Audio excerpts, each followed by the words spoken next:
Grabe. Expected mo na talaga, ma. Grabe naman ka. Ang dito, kumasela niyo.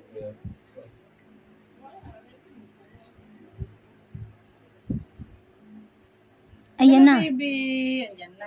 Gising. Mama. Ganun siya sa mga video. Mainit kasi. Oo. Naabot na naman siya ng 38. Pero nasa Saudi kami, ganitong init. Sus. Po. Mag-amat na kami. Sige po, ingat po kayo. Thank you. Thank you very much po. Hindi naman Bisaya. Ha? Wala. Taga rito lang din pala sila. Taga Binyan. Ay, Binyan. Oh, Binyan Kanlalay. Kasi yung kumare ko naman, doon malapit sa may Jollibee doon, hindi itong dito sa Jollibee Matid. Pulo. Oo, Sa pulo. sa may pulo. Doon naman, papasok naman doon. Oh, bawal lalabas. Maaga pa. Mainit pa.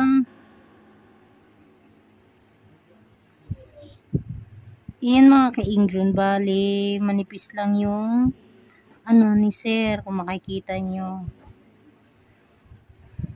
Kaya doble ingat po tayo. At baka naman masugatan. Ay, nakikita ko na. Nipis lang. Sakit po. Masakit daw. Buti nagsasalita yung customer ko. Nasasaktan yata.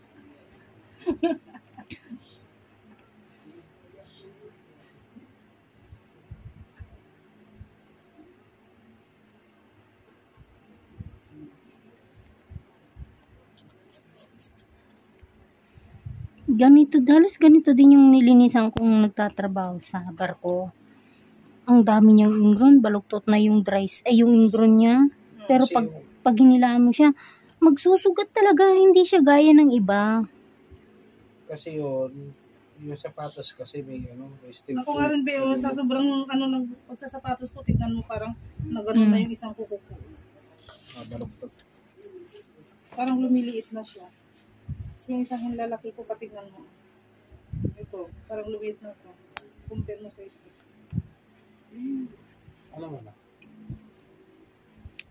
Huwag kang mag-alala. Mamaya magmumukhang kuko na yan. Paa. May ubos yan. Mamaya tanggalin ko yan. Ito, tatanggalin ko din yan. Sakit po? Ha? Sakit? Nakikiliti lang yan, Be.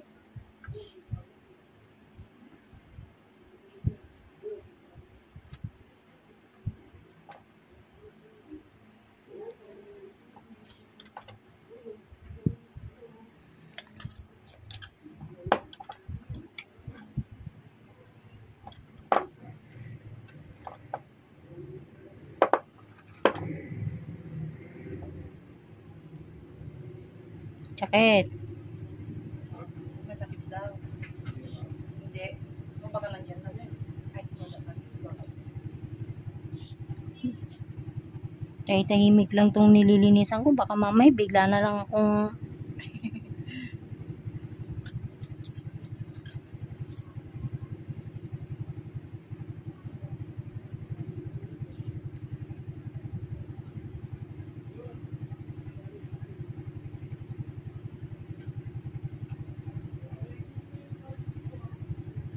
Tingnan mo, kahit hindi pala nalilinisan ko, marami pa rin. oo, may ano siya. May dry skin din siya. Tsaka yung mga kalyo-kalyo. Kita mo naman pag ano pa lang eh.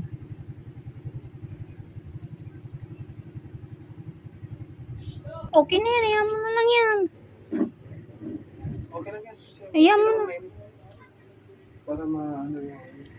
Yung helmet na ang kunin mo. Pero wala namang ano dito.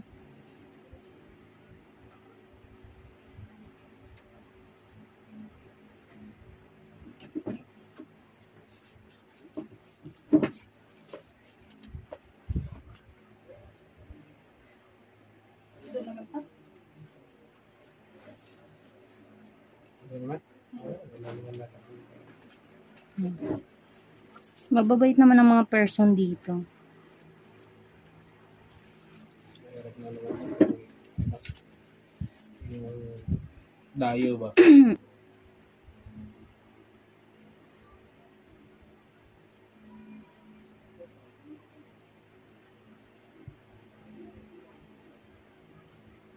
Pero Yeah. pinapasok niya rin ng gabi yung aso niyo, be. Oo, dyan sa pwesto mo, dyan, nandyan siya. Oo, ipasok niyo pa rin, kawawa naman. Alam niya yan, basta sa umaga pagbangon ko. Alam niya na kung saan siya pupwesto.